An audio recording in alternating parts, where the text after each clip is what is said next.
Tatlong tutubi sa isang baybayin sa Rhode Island. Nagsipagsigawan naman ang ilang mga kabataan habang ang iba ay pilit na binubugaw papaalis ang mga tutubi. Mga detalye ng balita ibabahagi maya-maya.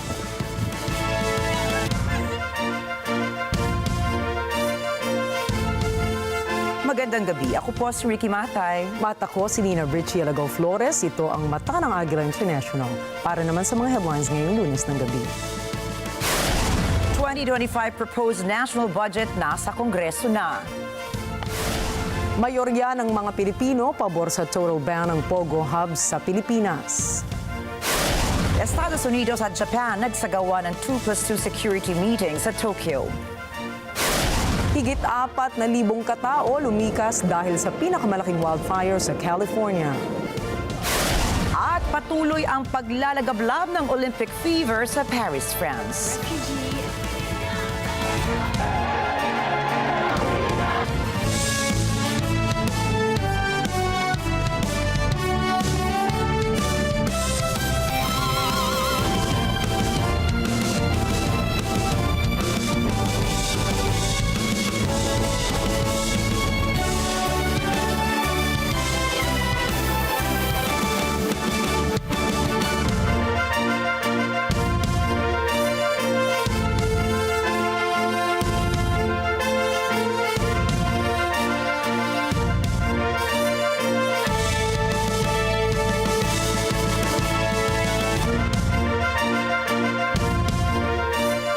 Ipinasa na ng Department of Budget and Management ang National Expenditure Program or NEP sa Kongreso na naglalaman ng budget ng gobyerno para sa 2025 na nagkakahalaga ng 6.352 trillion pesos.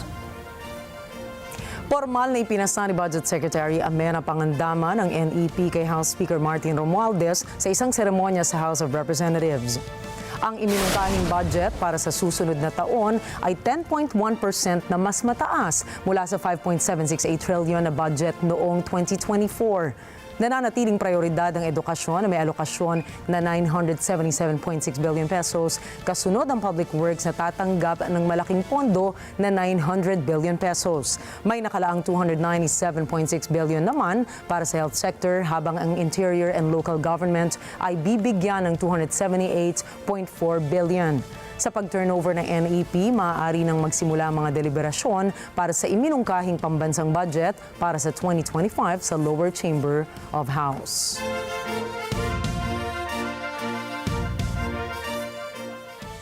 Nakapagtala ang Department of Education o DepEd na mahigit 19 million enrollees mula elementary, high school at senior high school ngayong school year 2024 to 2025. Sa pagsisimula ng pasukan ngayong araw, mayroong 19,268,747 ang nakapag-enroll sa public at private schools. Ayon po yan sa DepEd.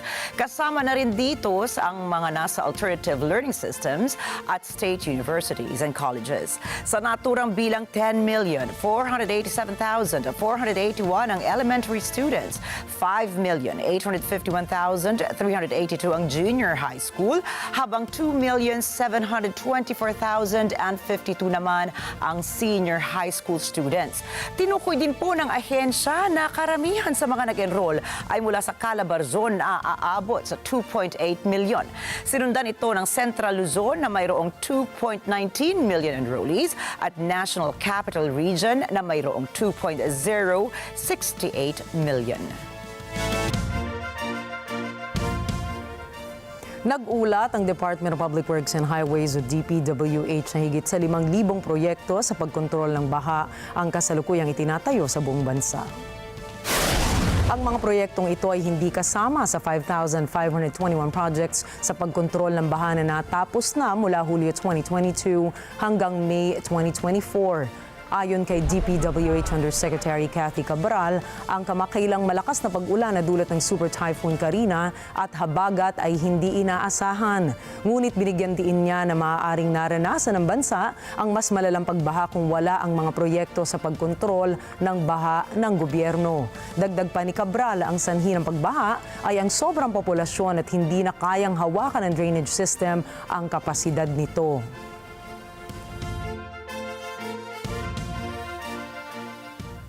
Halos 3 million pesos ang naibigay na donasyon ng Singapore Red Cross sa mga biktima ng bagyong Karina sa Pilipinas. Ayon po kay House Speaker Martin Romualdez, marami mga mamamayan natin na nasalanta ng bagyo ang matutulungan ng nasabing halaga. Batay sa datos ng NDRRMC, mayroong mahigit 3.6 milyong katao ang naaapektuhan ng bagyong Karina sa bansa. Ang Philippine Coast Guard naman ang maghahawak ng naturang halaga na siyang maghahatid ng tulong sa mga biktima ng bagyo. Napag-alaman na 8 sa 10 Pilipino ang pabor sa total ban sa mga Philippine offshore gaming operators o POGO ayon sa pinakahuling Octa Research Survey. Batay sa resulta ng naturang survey, 83% ng mga respondents ang sumasang-ayon na dapat i-ban ang mga POGO hub sa bansa, 12% ang hindi sumang-ayon, habang 5% naman ang hindi nagbigay ng kanilang opinyon. Ayon din sa naturang survey, karamihan na suportado ang POGO ban sa bansa ay ang mga respondents mula sa Luzon na may 90%, sinundan ito ng mga taga-Visayas na may 81%, Mindanao area na may 78% at Metro Manila na may 73%. Samantala, sinabi ni Senator Grace Poe, kahit naging direktiba ni Pangulong Ferdinand Marcos Jr. ang pag-ban sa mga POGO hubs, ay dapat may kaakibat na batas na maipasa ang gobyerno. Sa isang pahayag, sinabi ni Senator Grace Poe na there must be a law to ban POGO. Like the e-sabong or online cockfighting, it is banned, and yet we all know that it still exists. So aside from the law, our law enforcement must implement the laws that will be passed. Otherwise, nothing will happen. Tinukoy din ng senadora na ang nasabing batas ay dapat patuloy na umiral kahit matapos ang taong 2028 kung saan ang taon ng pagtatapos ng termino ni Pangulong Marcos. Ito ay dahil maaaring ibang pananaw ng susunod na administrasyon at posibleng muling patakbuhin ito ang mga POGO hubs sa bansa. Sisimulan na ng Philippine Coast Guard or PCG sa mga susunod na araw ang siphoning operations mula sa lumubog na MT Terra Nova sa karagatan ng Limay, Bataan. Ito ay matapos sa maselyuhan ng 14 mula 24 na tank valves ng motor tanker. Sinabi ni PCG Bataan Station Commander Lieutenant Commander Michael John Encina, may 8 compartments ang naturang motor tanker at mayroon itong tig-3 valves. Inihayag naman ni Encina na inaasahang tatagal ng 5 hanggang 7 araw ang isasagawang siphoning operation sa lugar. Batay po sa datos na nakalap ni Encina, nasa 300,000 litro mula sa 1.4 million liters ng industrial oil na karga ng MT Terra Nova ang kailangan mahigo para lumutang ang oil tanker. Mula rito ay saka hahatakin ang barko sa mas mababaw na bahagi ng karagatan. Kaalinsabay nito, inalerto ng PCG ang mga local government units sa paligid ng Manila Bay na agarang kumilo sakaling umabot ang oil spill sa kanilang lugar. Asahan ang rollback sa presyo ng produktong petrolyo bukas, July 30. Batay sa anunsyo ng oil industry firms, ibababa nila ng 75 sentimos ang presyo ng kada litro sa gasolina. 80 sentimos naman ang rollback sa presyo ng kada litro ng diesel. Ang kerosene ay nasa 85 sentimos ang bagsak sa presyo ng kada litro nito.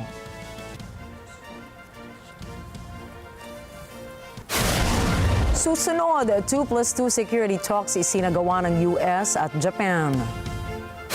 North Korea ay pinagdiwang ang Victory Day. At Nicolas Maduro nanalo bilang Pangulo ng Venezuela. Yan at iba pang mga balita sa pagbabalik ng Mata ng Agila International.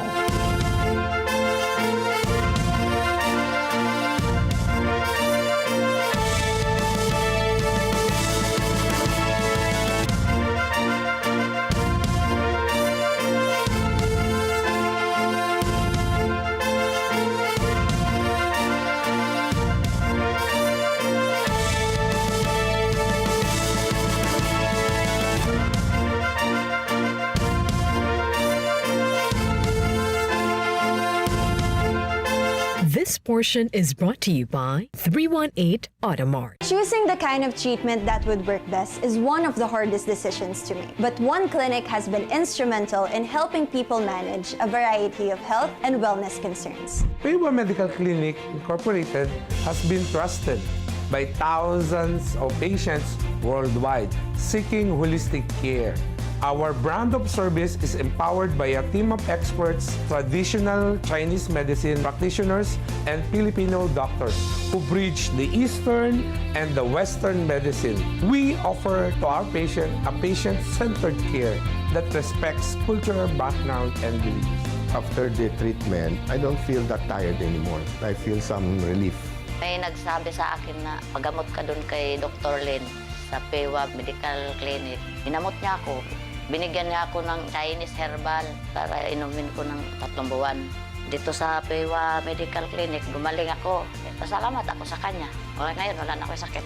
Visit Pewa Medical Clinic Incorporated at 132 Chinkiang Street, Barangay 18, Pasay City, or reach out to these numbers for more information to learn more on how they can help you achieve optimal health. May init na issue at malalim na talakayan. Wala namang scandals, wala namang corruption issue or anything of that magnitude to warrant a change in leadership. Ang news commentary show na matapang at may paninindigan. Ito ngayon may Chinese mafia, nakakakuha ng mga authentic na Filipino birth certificate. Well, ako because nga sabi ko, ibabalance mo lang naman yan eh. So, maging mas stricto lang tayo, siguro taasan natin yung ante. Ano sa palagay nyo? Monday to Friday, 8 to 10 a.m. Dito lang sa Net 25. Let's get together sa Net 25. Sa Net 25.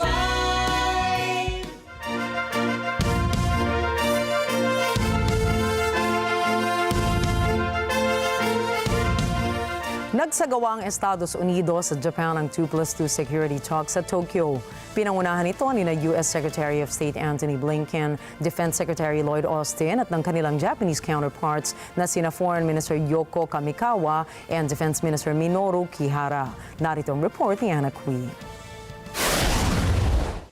Noong linggo sa 2+2 security talks na naganap sa pagitan ng US at Japan, nagpahayag ng matatalim na pag-atake ang dalawang bansa laban sa China at Russia. Layon ng pag-uusap na paghusayin pa ang defense collaboration sa pagitan ng Tokyo at Washington sa tila naliligalig na rehiyon. Patay sa joint statement pagkatapos ng pag-uusap ni US Secretary of State Antony Blinken, Defense Secretary Lloyd Austin, Japanese Foreign Minister Yoko Kamikawa at Defense Minister Minoru Kihara, ang foreign policy ng China ay naglalayong hubigin ang international order para lamang sa kapakanan nito at sa pagbabayad ng iba. Binigyan din ng dalawang bansa sa statement ang pagtutol nila sa maritime claims ng China na hindi anya batay sa batas, militarization ng reclaimed features at mapanakot at mapanuksong mga aktibidad sa South China Sea. Pinanggit din sa statement ang pagkabahala ng dalawang bansa sa nagaganap at mabilis na pagpapalawak ng nuclear weapons arsenal ng China na itinatanggi naman ng Beijing. Ayon din sa statement, ikinababahala rin ng US at Japan ang lumalawak at magpabantang strategic military cooperation ng Russia at China, kasama na ang joint operations at drills sa palibot ng Japan. Gayun din ang suporta ng China sa defense industrial base ng Russia. Isa pa sa kinondena ng statement ang lumalalim na kooperasyon sa pagitan ng Russia at North Korea. Tulad na lang ng pag-angkat ng Russia ng ballistic missiles at iba pang material mula sa North Korea. Ito anya ay paglabag sa UN Security Council resolutions for use laban sa Ukraine. Anna Cui para sa Mata ng Agila International, trusted, connected, on point. Ayon sa Chinese Foreign Ministry, ay nagpapakawala umano ang Estados Unidos at Japan na maling paratang ukol sa military development and defense policy ng kanilang bansa. 日美的联合声明罔顾事实，颠倒黑白，恶意的攻击中国的对外政策，粗暴的干涉中国内政，在涉海问题上对中国进行恶意攻击抹黑。 对中国正常的军事发展和国防政策说三道四，渲染鼓噪中国威胁，恶意炒作地区的紧张局势，中方对此强烈不满，坚决反对。有水流。Dumating ang kanilang pahayag kasunod ng batikos mula sa dalawang bansa kung saan sinabi nilang naghihimo kumano ang Beijing ng away sa South at East China Sea sa pamamagitan ng joint military exercises nila ng Russia at kanilang patuloy na pagpapalawak ng kanilang nuclear arsenal.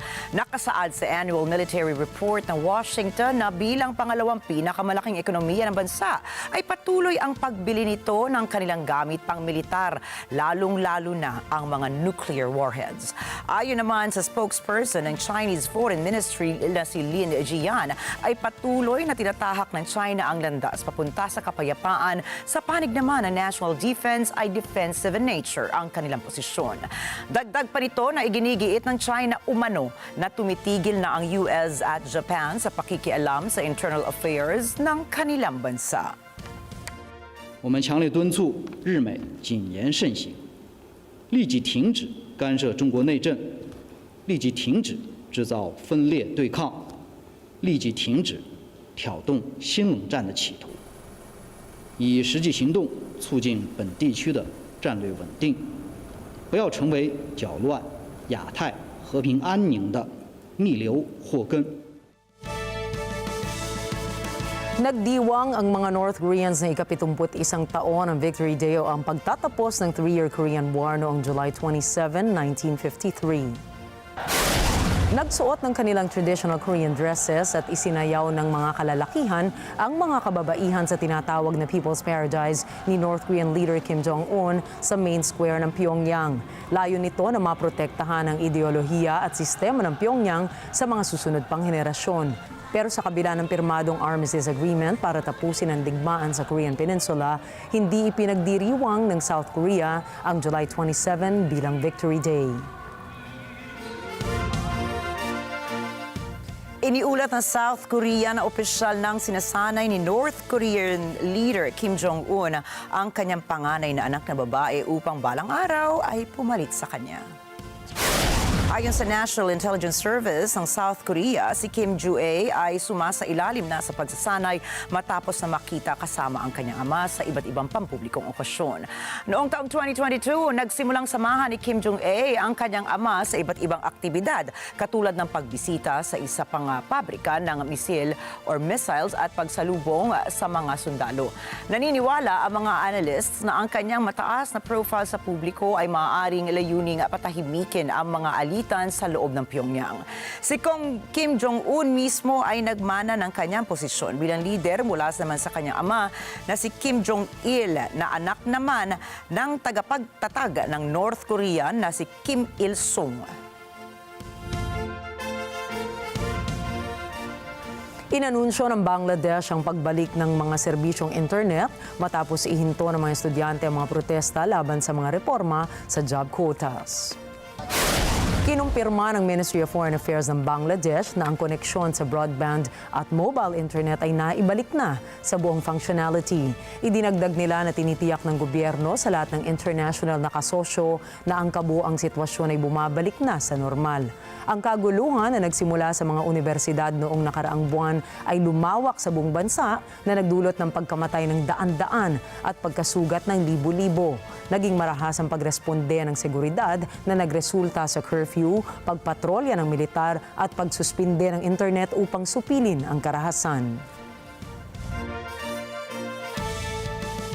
Idineklarang nanalo si President Nicolas Maduro sa halalan sa pagkapangulo sa Venezuela na may 7% na lamang laban sa oposisyon. Nakuha ni Maduro ang ikatlong termino sa 51.2% na boto, habang ang kandidato ng oposisyon na si Edmundo Gonzales Urrutia na nanguna sa mga opinion polls ay nakakuha lamang ng 44.2%.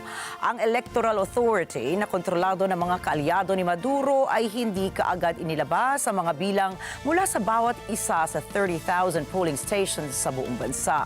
Sinabi ng mga opposition na ang mga bilang na nakuha nila mula sa mga kinatawan ng kampanya ay nagpakita na tinalo ni Gonzales si Maduro. Que estaban sacando a miembros, a nuestros testigos de cientos de mesas y que habían cientos de mesas que ya habían cerrado, pero que no querían imprimir el acta ni transmitir. Esa fue la señal clara. Si tú cierras una mesa y no imprimes el acta, ¿por qué? ¿Qué ocultas? Si Si Gonzales na kumikwestiyon din sa opisyal na resulta ay nagsabi na nilabag umano ng gobyerno ang lahat ng alituntunin at pamantayan. Subalit, binigyan diin niya na wala siyang planong itatas pa sa mga taga-suporta niya na gumawa ng kahit anong gulo.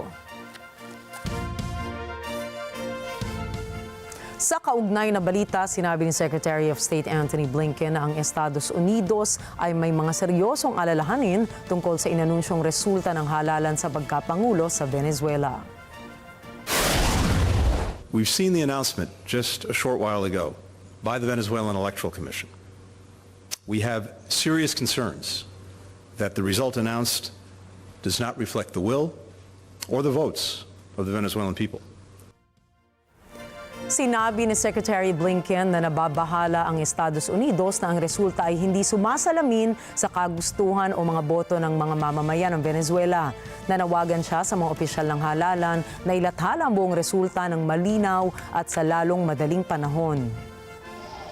It's critical that every vote be counted fairly and transparently, that election officials immediately share information with the opposition and independent observers without delay, and that the electoral authorities publish the detailed tabulation of votes.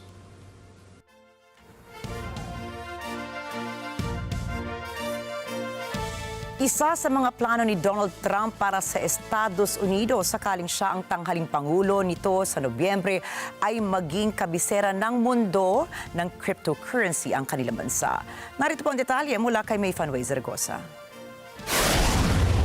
Sinabi ni dating US President Donald Trump na magiging crypto capital ng planeta at Bitcoin superpower ang Estados Unidos sakaling manalo siya sa November elections.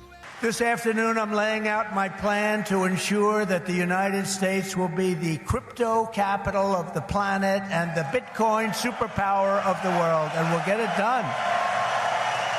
Sa isang pahayag sa Bitcoin 2024 conference sa Nashville, Tennessee, sinabi ni Trump na ang Bitcoin ay ang isang industriya ng bakal 100 taon na ang nakalipas.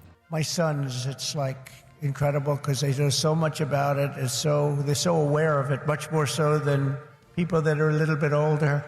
But I say this is the steel industry of 100 years ago. It really is. I think you're just in your infancy. I can see it happening.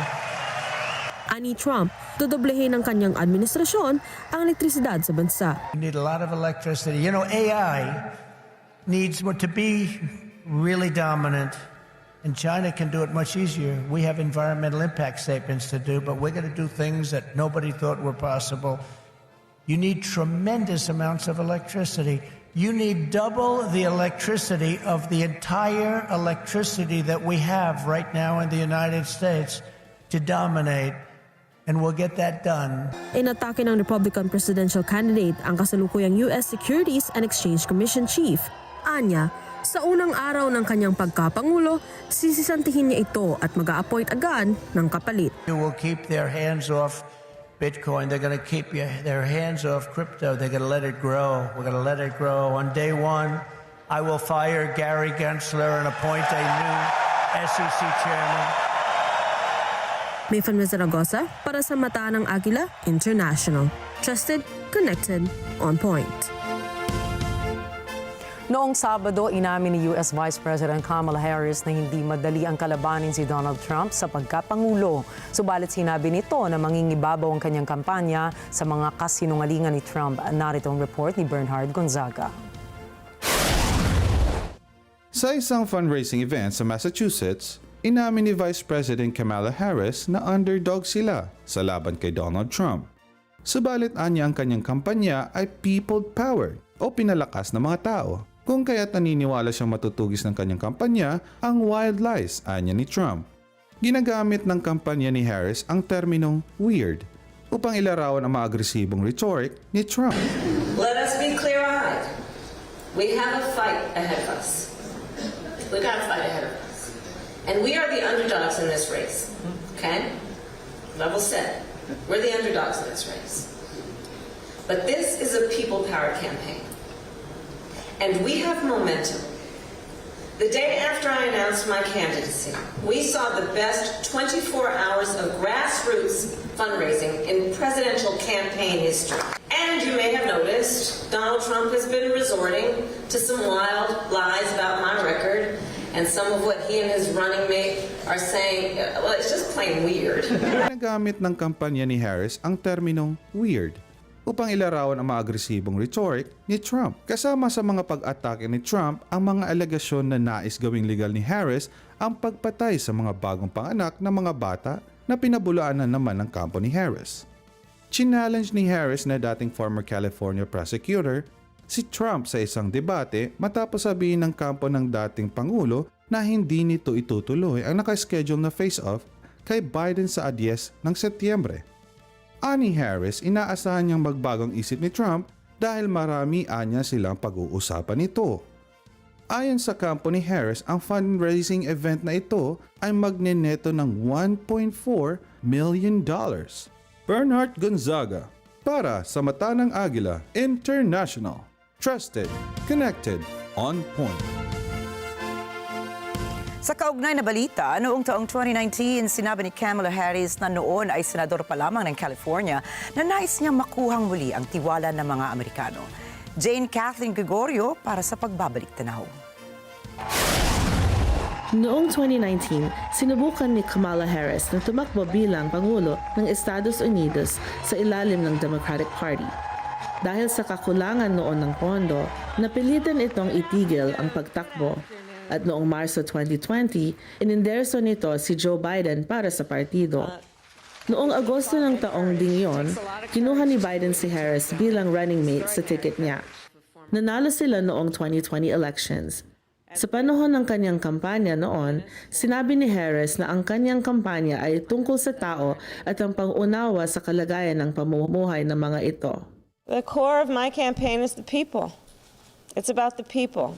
And understanding that, as with any one of us, we all have lives that are complex. Ni-reject ni Harris ang ideya na walang pagkakaisa sa pagkakaiba. Anya, mas maraming pagkakapareho kung ikukumpara sa pagkakaiba ng mga taga-Estados Unidos. We are a diverse country, yes. And some people would suggest that in diversity, when there is a diverse population, one cannot achieve unity. I reject that notion because this is my belief. Yes, we are diverse, and we have so much more in common than what separates us. Jane Kathleen Gregorio para sa Mata ng Agila International. Trusted, connected, on point. Tiniyak ng Israel na sila ay gaganti matapos ang rocket attack mula sa Lebanon na ikinasawi ng 12 katao sa Golan Heights. הגעתי בשעת בוקר מוקדמת למג'ד אל-שמס. ראיתי בעיניי את זירת האירוע, מקום שבו נרצחו ילדות וילדים תמימים במשחק כדורגל. דם של ילדים ישראלים איננו הפקר ולא יהיה הפקר לעולם. עברתי לפיקוד הצפון כדי לראות את תוכניות התגובה. מדובר על חיזבאללה שליחה של איראן באזור. חיזבאללה לא ינקה מהאירוע הזה, גם בהכחשות המגוחכות שלו. הוא ירה את הירי, הוא יישא במחיר, והוא ישלם מחיר כבד על פעולותיו. Ayon kay Israeli Defense Minister Yoav Gallant, ito na ang pinakamatinding atake sa mga sibilyan ng Israel mula ng pag-atake ng Hamas noong Oktubre ng nakaraang taon. Sinisi na Israel ang Hezbollah group mula sa Lebanon na sila ang nasa likod ng pagpapalipad ng Falak 1 Iranian rockets. Subalit itinanggi ng Hezbollah na sila ang nasa likod ng nasabing pag-atake at walaan niya silang kinalaman sa kaguluhan. Nanawagan naman ang European Union ng investigasyon ukol sa nasabing insidente, habang kinundina ng maraming bansa gaya ng France at Germany ang nasabing pag-atake. Susunod, bagong AI tools ng iOS 18 ng Apple, inaasahang madedelay. Mga kaganapan sa 2024 Paris Olympics inaantabayanan ng buong mundo. And Robert Downey Jr. magbabalik na sa Marvel Studios. Mga detalye ng mga balita sa pagbabalik ng Mata ng Agila International.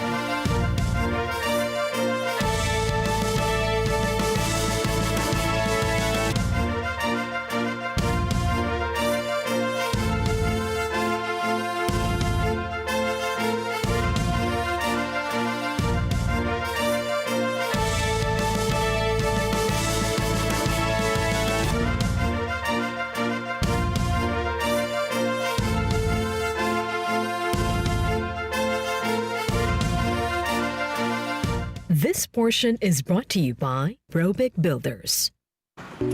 Ems! Hi, Ems! Okay ka lang? Hindi. Namumroblema ako kasi kanina pa ako naghahanap ng pwedeng makontak at matanungan. Ayaw kasi mag-start nung sasakyan. Nalubog kasi sa baha. Ay, naku. Problema nga yun. At lagot tayo kay mama. Dahil maliliit na tayo, hindi kita masasabay. Naku! Ems! Mamapi! Oh. Hello? Asan na ba kayo? Ang tagal-tagal niyo. Kanina ko ba kayo hinihintay na sunduin ako dito? Ha? Yung kotse ni Emma nalubog sa baha! Oh no! Mga kada, buti na lamang nag-imbita kami ng mga eksperto sa mga sasakyan para malaman natin kung anong do's and don'ts kapag nalubog ang ating sasakyan o motorsiklo sa baha. Tutok na sa kada umaga ngayong Martes ng umaga. Hello? Ano? Ay nako, stay put na nga lang kayo. Ako na susundo sa inyo, okay? Let's get together. Sunday 25. Sunday 25. Pilipinas, isang bansang arkipelago na nahahati sa tatlong pangunahing pulo, Luzon, Visayas at Mindanao. Binubuo ng 7,641 islands na napaliligiran ng mga anyong tubig. Kinikilala sa likas nitong ganda, kamanghamanghang kultura at kaaya-ayang turismo. Nakahanda ng sumayad ang aming gulong, umaraw man o umulan, baon namin ng iisang layunin na makapaghatid ng bagong kwento habang nakasampa sa aming motorsiklo. Isasama namin kayo tuwing Sabado, 5 p.m. to 6 p.m. This is Motorcycle Republic. Let's get together. Sunday 25. Sunday 25. This portion is brought to you by North Luzon Express Terminal.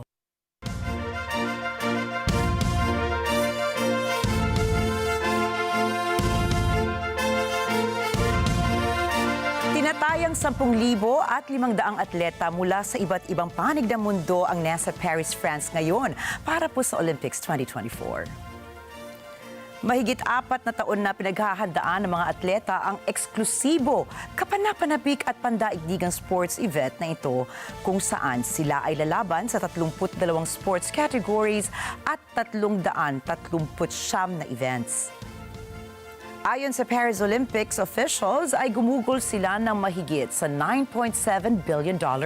Kaya naman, milyon-milyong mga tao sa buong mundo ang tumututok sa kanilang mga telebisyon nitong July 27 upang tunghayan, makisaya at palakpakan ang kanilang mga pambansang atleta.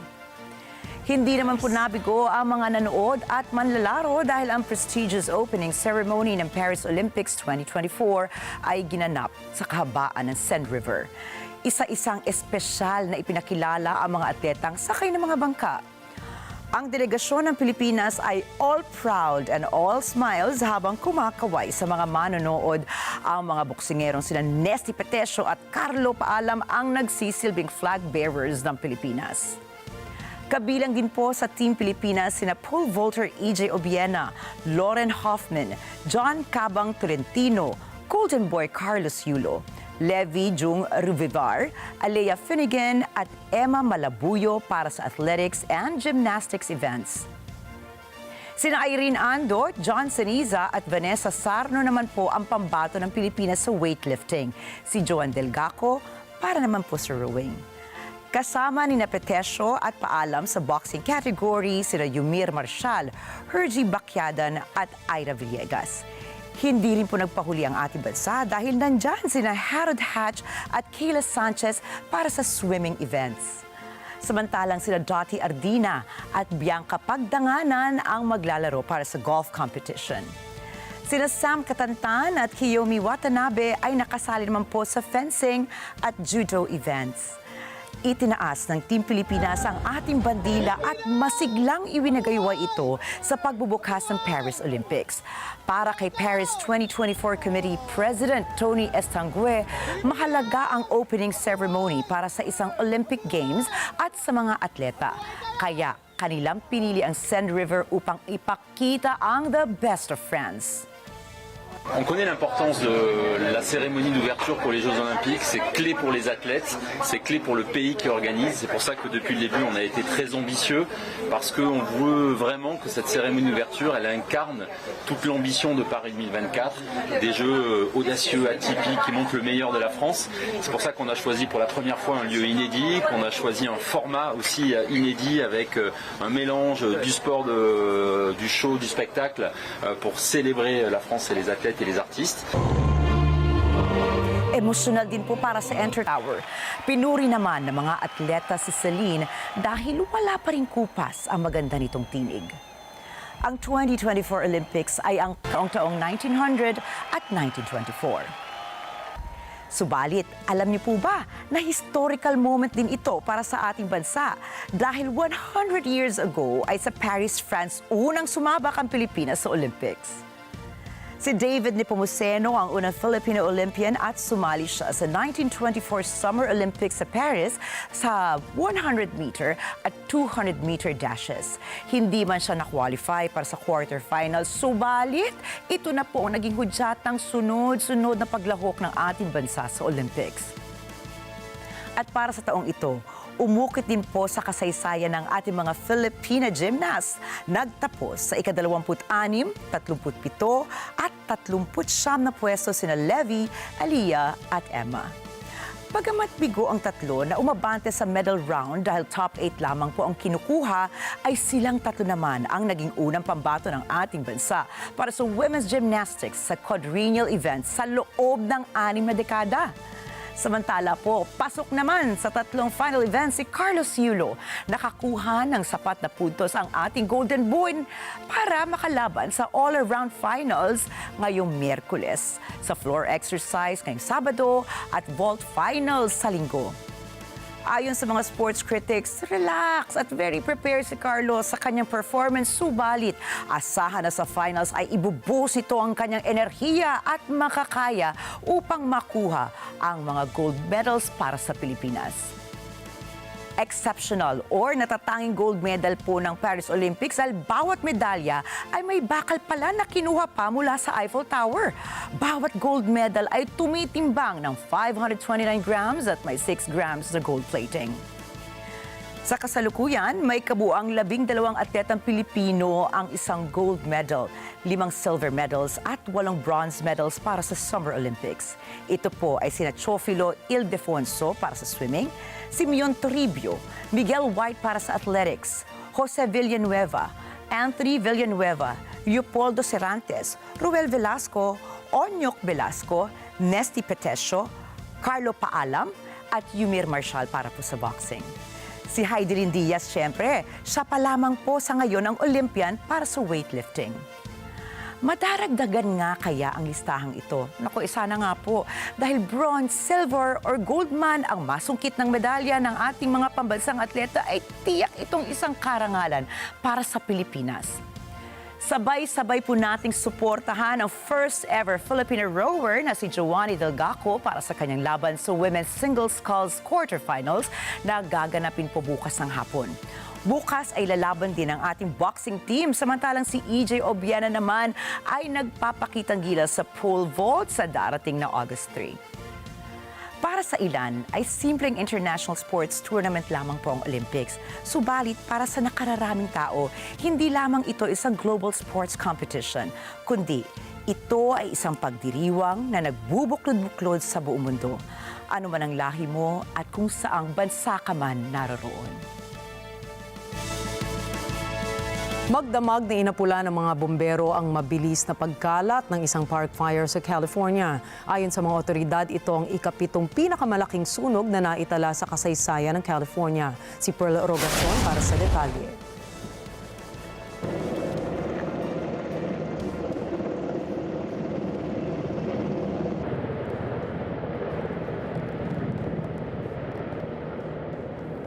Higit sa 4,000 mga tao ang napilitang lumikas dahil sa kumakalat na sunog sa Northern California. Ang tinawag na park fire ay lalong pinalalaki at pinakakalat ng matinding heat wave. Ayon sa mga otoridad, ito ang pinakamatinding sunog na dumapo sa estado ngayong tag-init.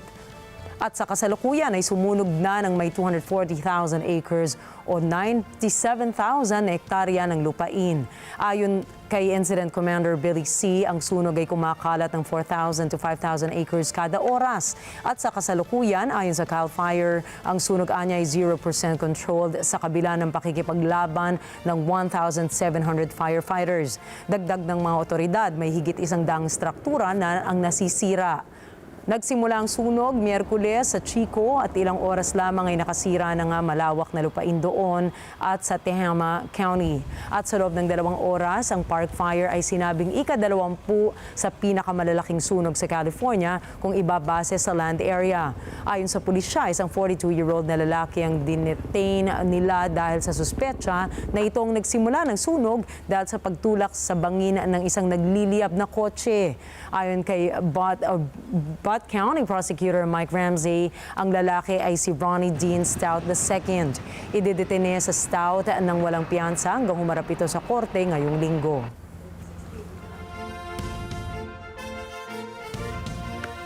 Patay isang tao habang 6 naman ang sugatan sa naganap na pamamaril sa Maplewood Park, New York.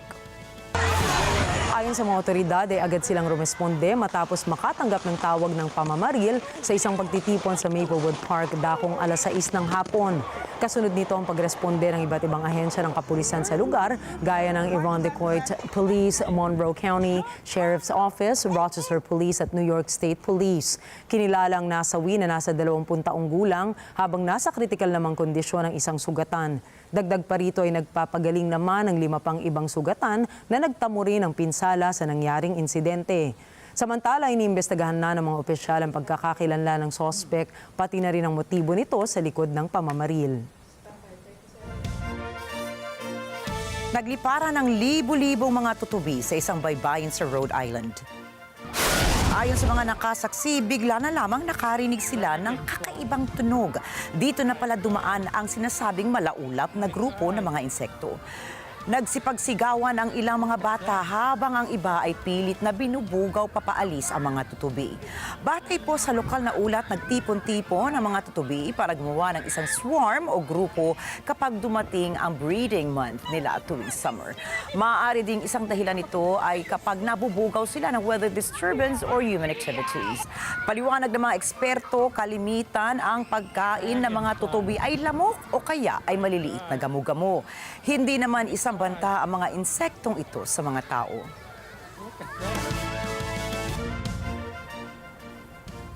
Nagsidapuan ang libu-libong mga burrowing parrots sa mga kable ng kuryente sa bayan ng Hilario, Ascasubi sa Argentina. Ayon sa lokal na ulat, paniniwala ang dahil ito sa pagkawala ng kanilang habitat. Isa na rito ang mga sunflower fields. Ang burrowing parrots ay mga protected species ng ibon sa Argentina at karaniwang nagtitipon sila sa isang malaking cluster o flock. Pero para sa mga residente ng bayan, naging isang balakid dito sa kanila. Ayon sa mga otoridad, nasisira ang ilang mga linya ng kuryente sa bayan na nagdudulot ng malawakang power outage. Nag-deploy naman ang lokal na pamahalaan ng Hilario Ascasubi ng special cleaning teams. Ito ay para makaiwas sa nakamamatay na zoonotic disease na psittacosis na dala ng ibon.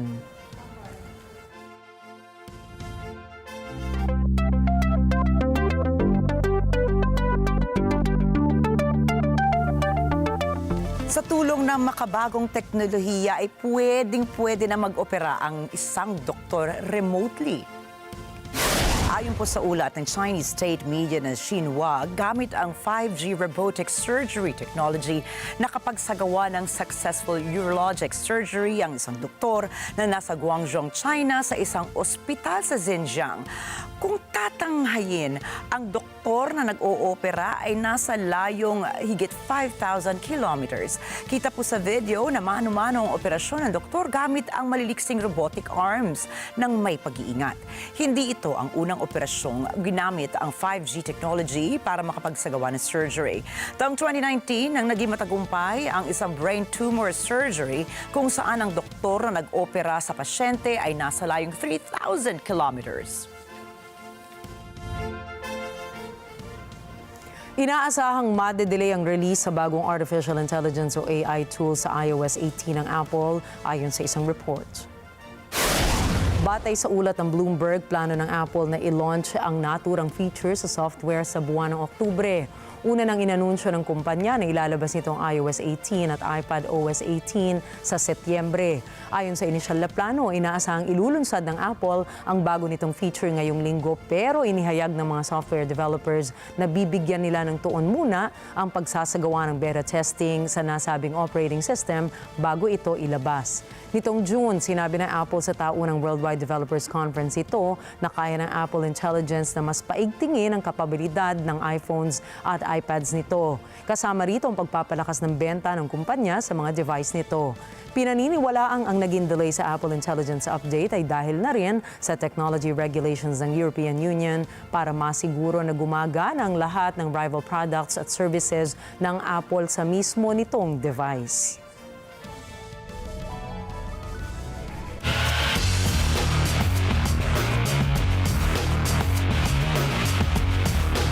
Tumanggap naman ng samot-saring batikos ang Olympic team ng the Netherlands matapos nilang payagang makilahok ang isang convicted child rapist.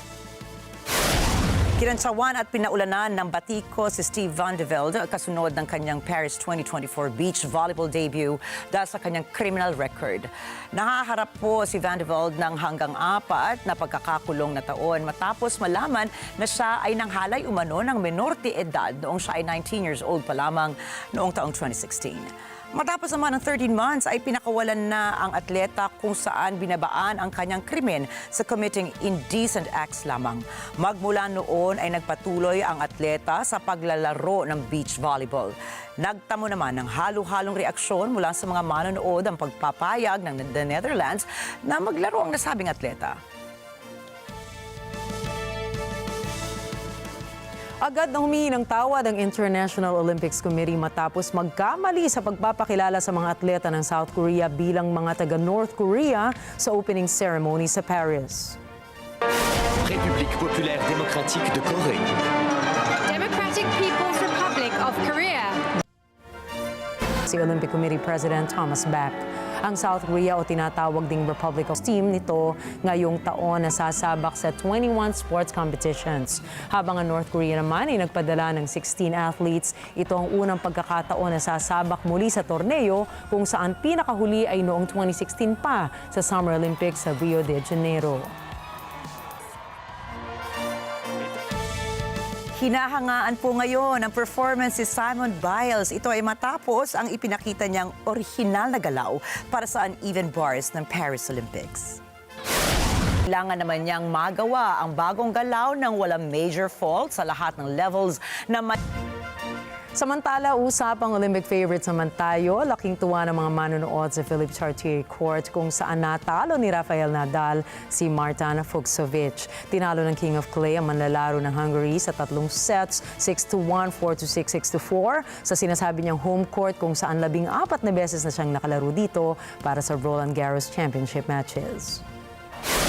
Nakatakdang harapin ngayon ni Nadal ang kanyang longtime friend and rival na si Novak Djokovic para ituloy ang kanyang paglalayag patungo sa Olympic gold. Sa doubles, re-retiro si Nadal matapos ang Paris Olympics bilang alay sa kanyang bansa at mga tagahanga.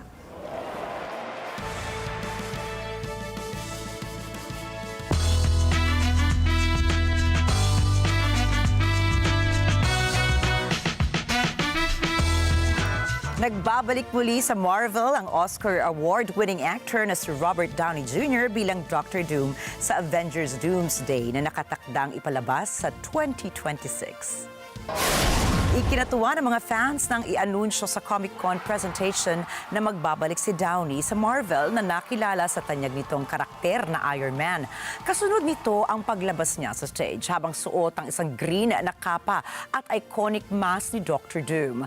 Nabalot naman sa pagkagulat, hiyawan ang lahat nang tanggalin nito ang suot na mask kung saan ay opisyal niyang ipinakilala ang bagong karakter. Gaganap ngayon si Downey bilang isa sa mga prominenteng kontrabida sa comic books na si Dr. Victor Von Doom. Samantala, taong 2008 naman nang unang inilabas ng Marvel ang pelikulang Iron Man na sinundan ng huling paglitaw niya sa 2019 Marvel film na Avengers Endgame. Trending ngayon ang balitang engaged na ang singer na si Lady Gaga sa kanyang boyfriend na si Michael Polanski. Ito ay matapos kumalat ng kanyang video mula sa Paris Olympics. Makikita sa lumabas na video na tinawag nitong fiancé si Polanski habang ipinakilala niya ito sa Prime Minister ng France na si Gabriel Attal. Kasunod nito ang pagyakap at pakikipagkamay ng Prime Minister sa singer at sa boyfriend nito. Taong 2020 naman ang unang makita ang dalawa na lumabas na sinundan naman ng isang official post ng kanilang relasyon kung saan sinabi ni Lady Gaga ang mga katagang "The love of my life." Samantala, bago ang kaganapan na ito ay nagtanghal naman ang mga singers na sina Lady Gaga at Celine Dion sa opening ceremony ng 2024 Paris Olympics. Nagpasikla French cabaret. Sinundan naman ito ng pagkanta niya ng tanyag na French circus song na Naubusan man ng tickets, hindi po nagpatinag ang mga Swifties na akatin ang Munich Hill na katabi lamang ng concert venue ni Taylor Swift. Libo-libo ang mga Swifties ang nagtungo sa Munich Hill sa Germany para mapanood ng libre ang Eras Tour concert ni Taylor Swift. Masayang nakikanta ang mga fans na hindi alintana ang mainit na panahon na umabot sa 31 degrees Celsius. Ayon sa mga otoridad, nasa 25,000 na mga tao ang nagtipon-tipon sa nasabing lugar. Kasunod nito ay namigay naman ng libreng tubig at emergency blankets ng organizer ng concert sa mga fans na nakabilad sa ilalim ng araw.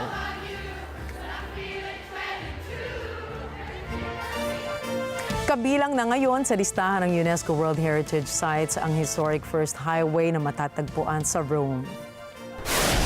Tampok ang tourist attraction ng Appian Way bilang unang ancient Roman highway. Bukod dito ay naging tanyag ang lugar sa dati nitong pangalan na Regina Viarum o Queen of Roads. Nakakonektang daan ito sa Kapitolyo ng unang Roman site na nasa timog silangan ng Brindisi. Ito na ngayon ay ika-60 Italian site na kinilala ng UN Culture Agency UNESCO na kanilang inanunsyo sa kanilang social media account na X. Samantala, ayon sa Culture Minister na si Gennaro Sanguiliano, ang naging pagkilala ay parte ng tinatawag nilang universal value of an extraordinary work na nakapaloob sa makasaysayang ambag ng lugar.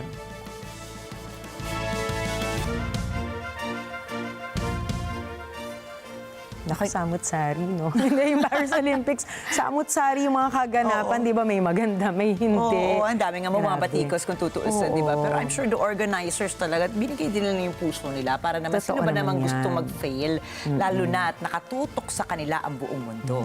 Pero di ba, Nina, di ba, tayo yata yung isa sa mga unang nag-update sa ating mga kababayan tungkol sa Paris Olympics at nakita mo ba yung kanilang yung ating mga Philippine Olympians, nandun sila sa river, di ba? Nakaka-proud naman talaga.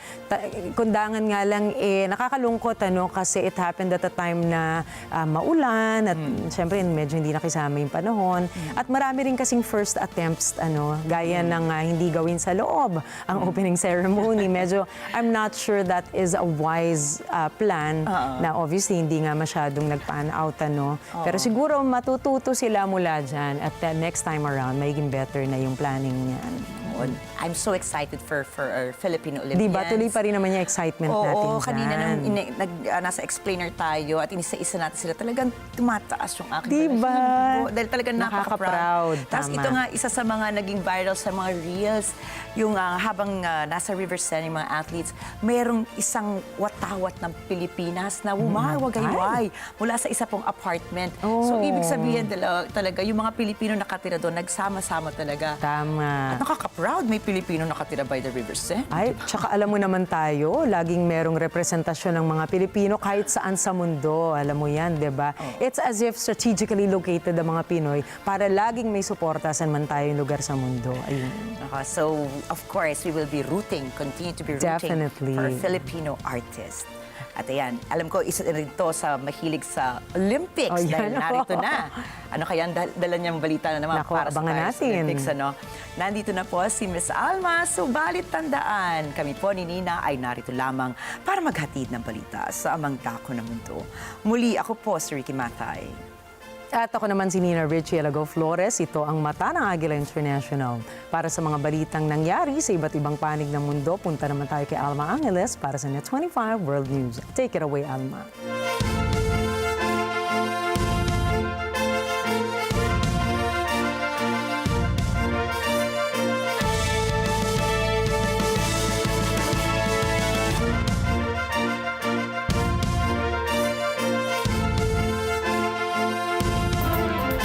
Thanks, Nina Enrique. I'm Alma Angeles, and you're watching Net 25 World News. On tonight's headlines. A united front against growing Chinese assertiveness is emerging in the Indo-Pacific. Foreign ministers from Australia, India, Japan, and the U.S. have expressed grave concerns about Beijing's behavior in the South China Sea. We have a shared vision for a free and open Indo-Pacific. We strongly oppose the PRC's efforts to unilaterally change the status quo by force in the East China Sea and the South China Sea. Israel retaliates with airstrikes following a deadly Hezbollah attack. We also don't want to see the conflict escalate. We don't want to see it spread. That has been one of our goals from day one. In the U.S., wildfires rage across the West, consuming millions of acres. And Russian President Vladimir Putin warns the U.S. that if Washington deployed long-range missiles in Germany, then Russia would station similar missiles in striking distance of the West.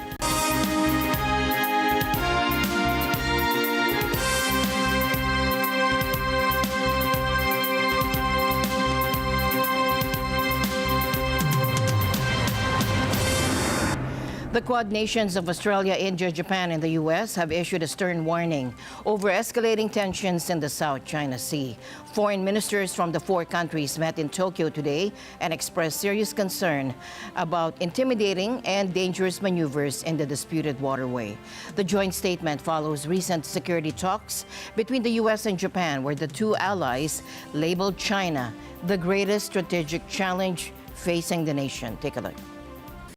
The joint statement came after talks between the so-called Quad countries in Tokyo, attended by Australia's Penny Wong, India's Subramanian Jaishankar, Japan's Yoko Kamikawa, and Antony Blinken from the U.S. In security talks between the U.S. and Japan on Sunday, the two allies labeled China the greatest strategic challenge facing the region. We are seriously concerned about the situation in the East and South China Seas and reiterate our strong opposition to any unilateral actions that seek to change the status quo by force or coercion, the minister said in a statement which did not directly mention China. They also expressed serious concerns about the militarization of disputed features and coercive and intimidating maneuvers in the South China Sea, including dangerous use of Coast Guard and maritime militia vessels. We have a shared vision for a free and open Indo-Pacific. We strongly oppose the PRC's efforts to unilaterally change the status quo by force in the East China Sea and the South China Sea around Taiwan. We agree on the importance of upholding peace and stability across the Taiwan Strait. Chinese vessels have repeatedly clashed with Philippine ships seeking to resupply its troops on the disputed Second Thomas Shoal in recent months, although the two countries in July reached a provisional agreement that aims to ease tensions. It's worth noting that our alliance, the other alliances that we're engaged in, each and every one of them is defensive in nature. They have no ambitions toward anyone else and are never have been, never will be offensive in nation. But at a time when, unfortunately, these threats are increasing, our alliances, our partnerships, they're getting deeper, they're getting stronger, they're getting more effective. The Quad group, who said they were working on a series of initiatives to maintain the free and open maritime order, including helping partners improve domain awareness via satellite data, training, and capacity building. They also announced a plan to set up a new maritime legal dialogue. The U.S. also announced plans for a major revamp of its military command in Japan. The United States will upgrade the U.S. Forces Japan to a joint force headquarters with expanded missions and operational responsibilities. Now, this will be the most significant change to U.S. Forces Japan since its creation, and one of the strongest improvements in our military ties with Japan in 70 years. Japan's new Joint Operations Command will further allow our forces to work together more closely than ever. And these new operational capabilities and responsibilities will advance our collective deterrence. Our decision to move in this direction is not based upon any threat from China. It's based on our desire and our ability to work closer together and to be more effective. And you also asked whether or not we'd ruled out this command ever developing into a four-star command. No, we haven't ruled that out. On regional security environment, we agreed that China's external stance and military actions aiming to recreate international order to meet its own interests are posing serious concern. The Quad ministers also pledged to advance cooperation in cybersecurity to protect supply chains and critical infrastructure, including undersea cables. After leaving Tokyo, Blinken and Austin will hold security talks with another Asian ally, the Philippines, as the Biden administration seeks to counter an increasingly bold China. We're also strengthening the trilateral partnership between Japan, the Philippines, and the United States. Secretary Austin and I will next go to Manila for our own U.S.-Philippines 2+2. We're exploring Japan cooperating on AUKUS, on advanced capability projects. In today's Quad meeting, leaders also emphasized the importance of regional and global security. U.S. Secretary of State Antony Blinken underscored the collective strength of the Quad in addressing these challenges and advancing digital resilience through undersea cable security. Meanwhile, India's Foreign Minister Subramanyam Jaishankar emphasized the Quad's role in promoting a free and open Indo-Pacific, while Australia's Foreign Minister Penny Wong highlighted the need for stability and responsible competition in an increasingly volatile world. Of course, in the context of our discussions today, we also talked about regional and global security priorities where Quad engagement and leadership makes a big difference. Our collective resources, our strategic thinking, our relationships, our consultations, all of these are important to address the challenges. The DPRK's destabilizing and unlawful missile launches, Russia's ongoing war of aggression against Ukraine, and of course, the conflict in the Middle East, the war in Gaza. We're grateful, I must say, on the part of the United States, grateful to our partners for the strong support for the ceasefire proposal that President Biden put forward, and we're working every single day to bring that across the finish line. Also bolstering security and resilience, as you've heard, of the undersea cables that connect all of us. Upward of 95% of digital traffic is carried by these cables every single millisecond of the day. So far, we've trained over 1,000 telecom professionals across Southeast Asia, South Asia, the Pacific Islands, on manufacturing, on delivery, on the maintenance of cable infrastructure. It is important that we all connect the dots. The overall messaging is that our four countries, all democratic polities, pluralistic societies, and market economies, are working together for a free and open Indo-Pacific, for a rules-based order, and for global good. That, by itself, is a powerful stabilizing factor in an uncertain and volatile world. We live in a time where our world and our region is being reshaped. Conflict is risking lives and is costing lives. Extreme weather threatens food and water security, and long-standing rules are being bent and twisted or broken. For Australia, this Quad partnership is central to how we respond to the circumstances we face, and it is critical to how we influence the shaping of the region and the world in which we live. We want a peaceful, stable and prosperous region, a region where sovereignty is respected and in which competition is managed responsibly. Meanwhile, Beijing today warned the U.S. and Japan to stop creating imaginary enemies after the countries lashed out against China's actions in the South China Sea in Tokyo talks. China's Lin said their joint statement disregards facts, mixes up right and wrong, maliciously attacks China's foreign policy. 日美的联合声明罔顾事实，颠倒黑白，恶意的攻击中国的对外政策，粗暴的干涉中国内政，在涉海问题上对中国进行恶意攻击抹黑，对中国正常的军事发展和国防政策说三道四，渲染鼓噪中国威胁，恶意炒作地区的紧张局势，中方对此强烈不满，坚决反对。Russian President Vladimir Putin issued a warning to the U.S., stating that if Washington deploys long-range missiles in Germany, Russia will respond by stationing similar missiles within striking distance of the West. Обращает на себя внимание заявление американской администрации и правительства Германии о планах размещения с 2026 года на территории ФРГ американских комплексах высокоточного ракетного оружия большой дальности. В зоне его досягаемости окажутся важные российские объекты государственного и военного управления, наши административно-промышленные центры и оборонная инфраструктура.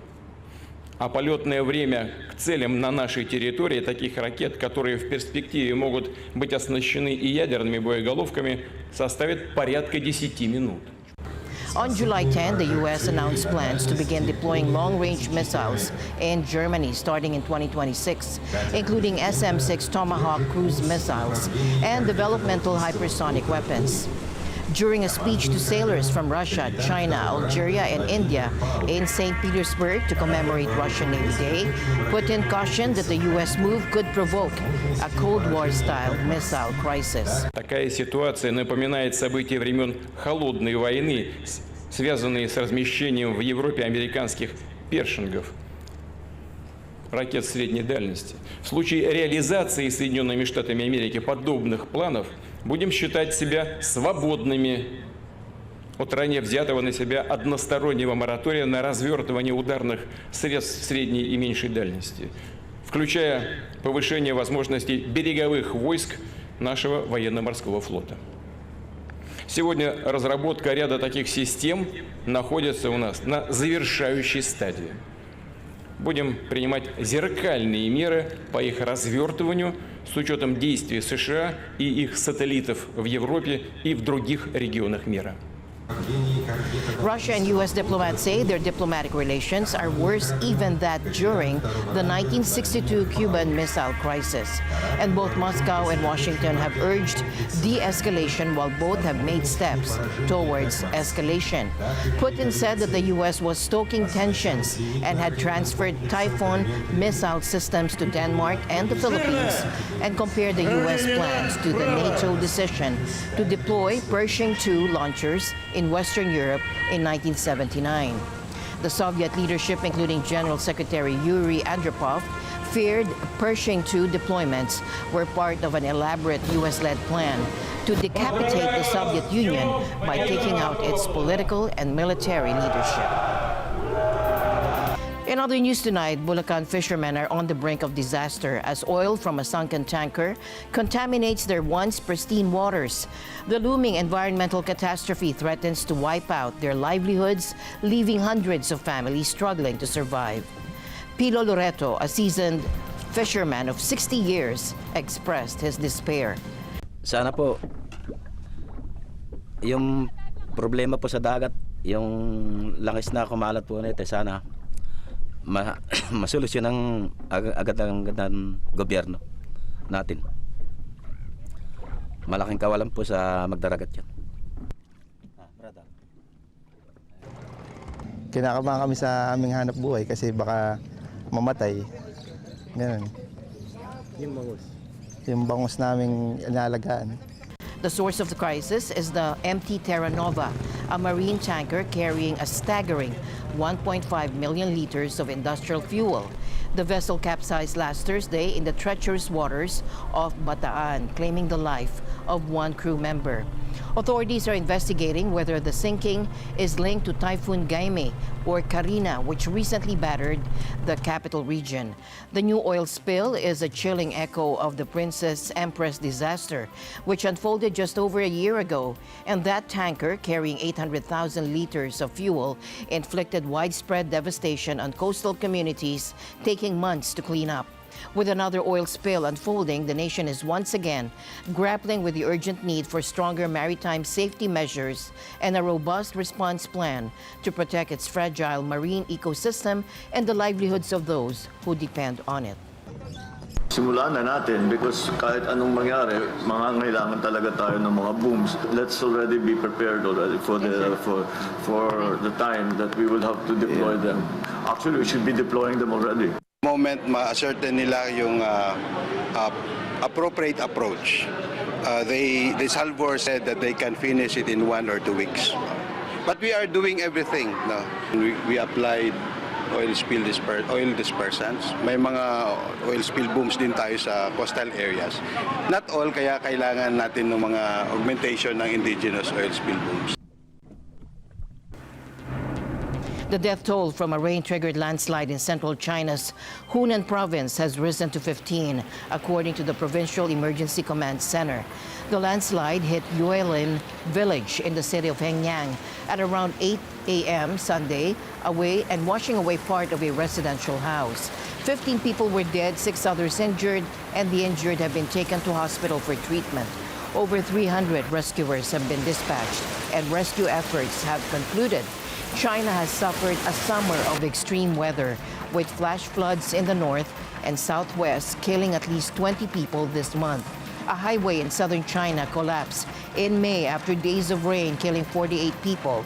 And scientists say climate change is making extreme weather more frequent and intense. And China is the world's largest emitter of greenhouse gases. Thousands of firefighters are battling the ever-growing park fire in Northern California after the blaze more than doubled in size in a 24-hour span over the weekend. The blaze had burned more than 360,000 acres, about 90 miles north of the state capital city of Sacramento as of Sunday evening, according to the California Department of Forestry and Fire Protection, or CAL FIRE. Firefighters could be seen lighting back fire Sunday afternoon as cooler temperatures and more humid air are potentially helping efforts to slow the spread of the fire, which was 12% contained as of Sunday evening. The fire has destroyed 134 structures, according to authorities. Evacuation orders and warnings were issued for multiple communities in several counties, including a warning for Paradise, the town that was devastated by the 2018 Camp Fire, the deadliest in the state's history. A man was arrested on Thursday on suspicion that he started the park fire by pushing a flaming car into a gully on Wednesday afternoon. The fire was the largest of dozens of active wildfires across the country that have burned more than 2 million acres, according to the National Interagency Fire Center. And take a look, this dramatic footage captured on Thursday, July 25, showing the ominous fire vortex as it churned through the parched landscape. Fueled by intense heat and high winds, the fire tornado poses a significant threat to the region. As a result, authorities have issued evacuation orders for several rural foothill communities, including most of the town of Cohasset. Meanwhile, heavy rain and hard work by firefighters last week has managed to extinguish the wildfire that roared through the western Canadian tourist town of Jasper. Other than fire crews, the town, nestled in the Rocky Mountains, remains deserted until it's safe for the 5,000 residents, plus thousands of other seasonal workers, to return. The blaze that wreaked so much havoc remains out of control as it continues to rage through the forested mountains surrounding Jasper. But for now, the town site appears to be safe from any further fire damage. Thomas I. Likeness reports. This is what the town of Jasper looked like a couple of years ago when my wife and I visited there. It's about 4.5 hours from where we live. What you see here is the iconic Connaught Drive. It runs right beside the rail line. Most of the structures you see here have survived and have no visible damage. But Alberta Premier Danielle Smith, who visited the town after the flames were put out, says almost a third of the town was not so fortunate. Our preliminary observation shows that about 33% of Jasper town site injured total or partial structural loss. The upside of that is that it means close to 70% of the town has low to no damage. The inferno destroyed people's homes, their businesses, and other commercial buildings. Among those suffering losses, the town's mayor, Bob Ireland. His home now just rubble after the flames ripped through it. He traveled back after crews brought the fire under control last Friday to see what remains. So I think somewhere in there is a photograph of me with a birthday cake and sitting on packing boxes when I was 2. And now it's memories of family and fun. Despite his own loss, Ireland felt sorrow for the anguish others are suffering after their mementos went up in flames. So many others are going to go through the same. Thankfully, fire crews managed to save the town's critical infrastructure. The hospital, schools, the water treatment plant, the emergency services center, they're all still standing and in good shape. Crews spent yesterday putting out hot spots. Burned out vehicles litter the streets.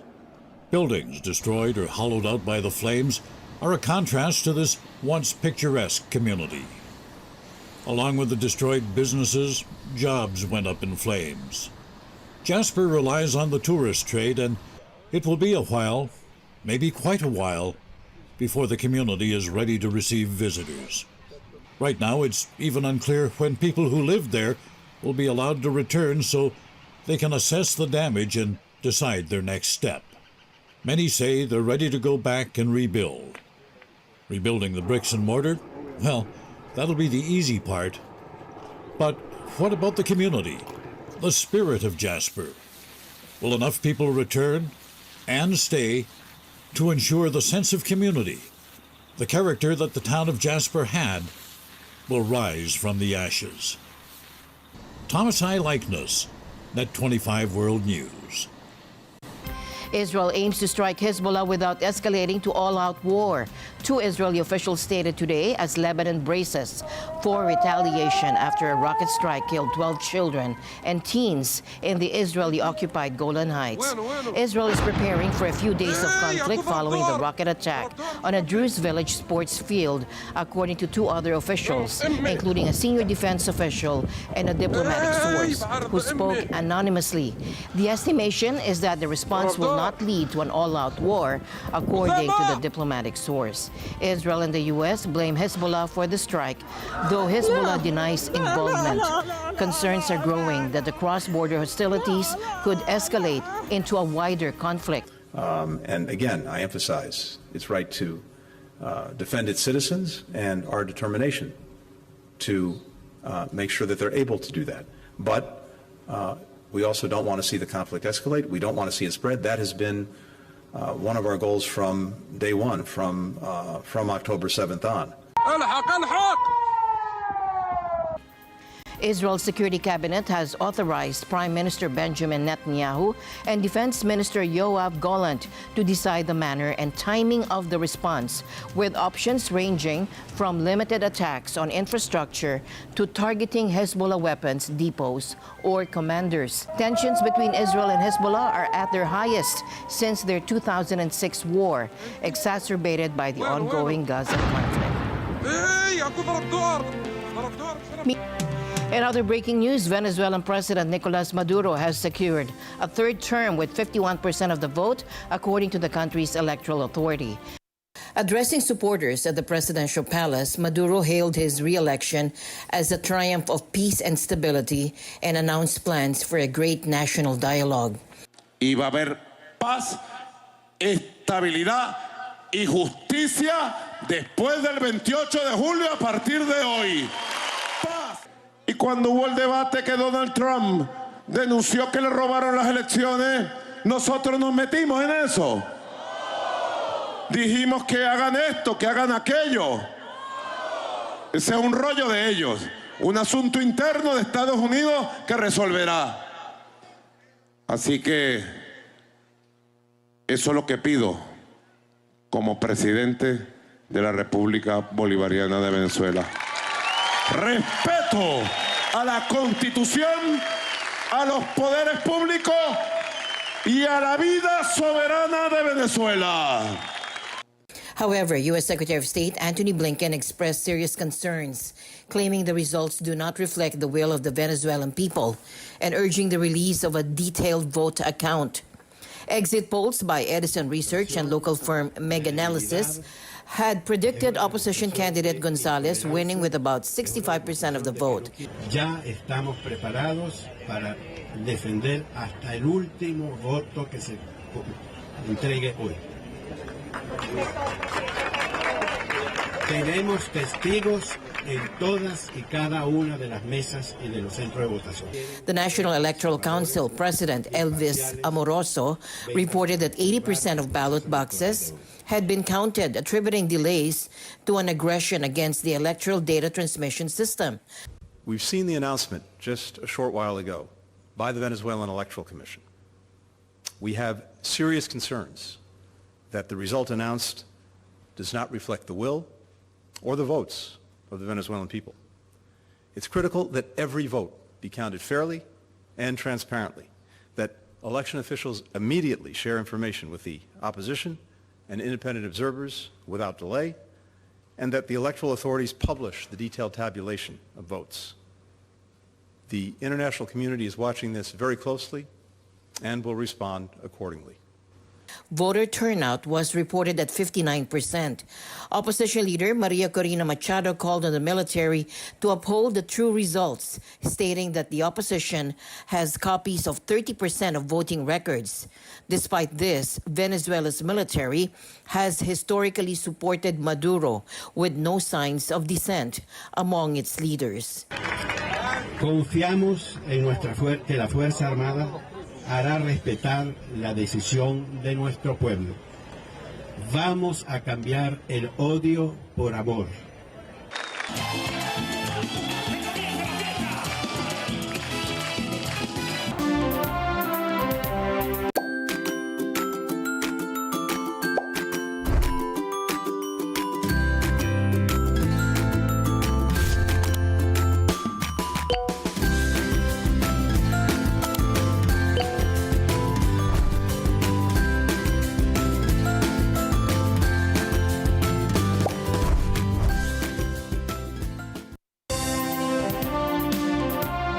The United States men's basketball team